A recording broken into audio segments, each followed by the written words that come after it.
फोर जेम बड'नि चेनेलाव बयनिसिमबो अननाय आरो सिबिनायखौ जासिहरनाय थाबाय।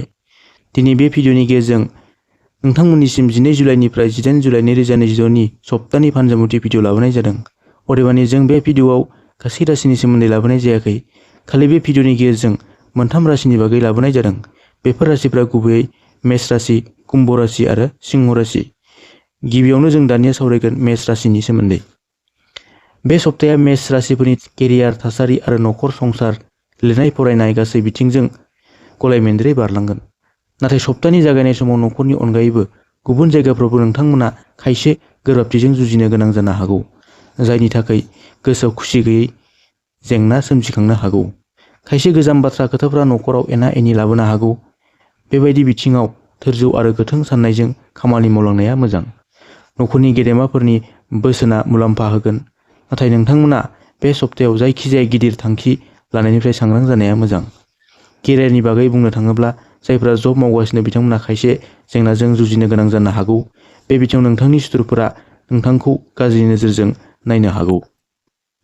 खामानि थिलियाव गावनि थांखिफोरखौ गुबुननो बेखेवना होनाया मोजां नङा आरो रावखौबो मेगन मेसेबना फोथायनाया मोजां नङा। थासारिजों गोरोबफाना सम हगारहरनो हानायनि गोनांथि। हाखु-दाखुयै फैसा सोसननायनिफ्राय गोजानाव थानाया मोजां। खायसे खामानिफ्रा गोसोबायदि जायैनि थाखाय बे सप्ताया नोंथांखौ दुखु मोनखांहोनो हागौ। मोजां मोननाय आरो सावस्रिनि बागै सावरायनो थाङोब्ला जाय रिलेशनशिपआव दं बिथांमोना फिसा-फिसौ बाथ्रा खोथाखौ लानानै गोरोन्थि बुजिलायनो हागौ। बयजोंबो गोरोबना थानो थाखाय गावबा गावनि खुगाखौ दबथायनो नाजानाया मोजां। सावस्रिखौ गोग्गो लाखिनो थाखाय मेडिटेशननि गोनांथि। नोंथांमोननि बे सप्तानि फानजामुथिनि खाफाल गोनां गाबा जादों निला, गोजा आरो खाफाल गोनां अनजिमाया जादों 1, 5, 9, 3 आरो खाफाल गोनां दिगा जादों सानजा सोनाब। कुम्भ राशि। कुम्भ राशिफोरनि थाखाय बे सप्ताया बरादनिख्रुइ गावबा गावनि कर्म फारसे फोथायनाय लाखिनाया मोजां। खामानि फारसे जौगासारनाय मोननो थाखाय गोख्रोङै नाजाथाबनायनि गोनांथि। सप्तानि गिबि जायगायाव मोननो गोनांखौ मोननो हायैनि थाखाय खामानि फारसे गोबाव जानायखौ नुनो मोननो हागौ। जायखिजाया बिथिङाव नोंथांमोना सानै हयै खामानि मावलांनायनि गोनांथि। जब मावग्राफ्रा गावबा गावनि बिबानखौ गोसो होनाया मोजां। केरियारजों सोमोन्दो थानाय गिदिर थांखि लानायनि सिगां गुबुननि बोसोन लानाया मुलाम्फा गोनां जानानै फैगोन। गोसोनि बानाय आरो गिनायखौ नागारना खामानि मावलांनाया मोजां। नोंथांमोना बे सप्तायाव सानै हयै थांखि लानाया मोजां। नोंथाङा गावबा गावनि खामानिखौ सोलायनो सानदोंब्ला हाखु-दाखु खालामनाया मोजां नङा। जायखिजाया गिदिर थासारियाव लोगोआरिफोरनि बोसोन लानाया मोजां। बे सप्ताया नोंथांमोननि थाखाय बांद्राय गाहामै थांनाय नङा। हरखाबै धोन खरसानि बिबाङा बांनो हागौ। बेनिखायनो नोंथांमोना धोनजों सोमोन्दो थानाय जाथायाव सांग्रां थानाया मोजां। नखराव अनज्लायना सम बारहोलांनो हायोब्ला मोजां। फिसा-फिसौ बाथ्रा खोथाखौ लाना नारसिनथाय मोनखांनो हागौ। बेनिखायनो जायखिजाया बाथ्रा खोथाखौ बारायहोना लानाया मोजां नङा। नखरनि बयजोंबो खुलायै सावरायलायनायनि गोनांथि आरो बयखौबो सनमान होनाया मोजां। गिदिर गोलावनि बोसोनआ मुलाम्फा लाबोना होफैगोन। मोजां मोनलायनाय फारसे फोथायलायनाय लाखिनायनि गोनांथि। उन्दै उनला खोथा बाथ्राखौ लानानै गोरोन्थि बुजिलायनो हागौ। सोमोन्दोआव धोर्ज लाखिनायनि गोनांथि। नोंथांमोना बहाबा गोजान लामासिम दावबायनो थांनो हागौ। दावबायनाय समाव गावबा गावनि मुवा बेसादखौ जोथोनै लाखिनायनि गोनांथि। मोजां जाग्रा मुवा जानायनि गोनांथि।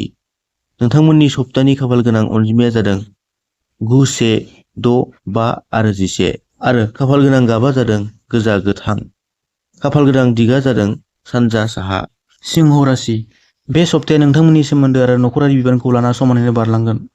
नखराव खायसे बाथ्रा खोथाखौ लानानै नायबिजिरनाया मोजां, जेराव नोंथांनि गाहाय आखु थागोन। नखरनि सोरबा लोमजा-साजा जेंनाजों जुजिनो गोनां जानो हागौ, बेखायनो सावस्रि फारसे मोजाङै नोजोर लाखिनायनि गोनांथि। जायखिजाया खामानिनि बिथिङाव नोंथांमोना सानै हयै थिरांथा लानायनि गोनांथि, नङाब्ला नुकसान नुजाथिनो गोनां जानो हागौ। जब मावग्राफ्रा हरखाबै सोलायनाय मोननो हागौ। बे सोलायनाया नोंथांमोननि थाखाय मुलाम्फा गोनां जानानै फैगोन। दावराव-दावसि एना-एनिनिफ्राय गोजानाव थानाया मोजां। बेफार फालांगियारिफोरा सांग्रांथियै थानाया मोजां। बांद्राय फैसा सोसननो सानदोंब्ला मोजाङै नायबिजिरनायनि गोनांथि। खरसाखौ नोजोर होना आवगायलांनायनि गोनांथि। बेबायदि लासै-लासै जेंनाफोरा सप्तानि जोबनायसिम खारलांनो हागौ। सावस्रि फारसे नोजोर लाखिनायनि गोनांथि। खामानि बांनायनि थाखाय देहाखौ मेंग्लिखांनाय मोनखांनो हागौ। गोजाम बेरामफोरा सिखांफिननो हागौ, बेनिखायनो बे बिथिङाव नोंथांमोना जोथोन लाखिनाया मोजां। गोरायै बारलांगोन। सप्तानि जागायनाय समाव जिउनि लोगोजों गोजाम खोथा बाथ्राखौ लानानै दावराव-दावसि नुजाथिनो हागौ। संसाराव हाबनाय सुबुंफोरा नखर संसाराव सुखु गोजोनै संसार लांनो नाजानाया मोजां। खुगा फारसे सामलायनायनि गोनांथि। नोंथांमोननि खाफाल गोनां अनजिमाया जादों 5, 4, 6 आरो दाइन। खाफाल गोनां दिगा जादों सानजा खोला आरो खाफाल गोनां गाबा जादों गोथां, निला,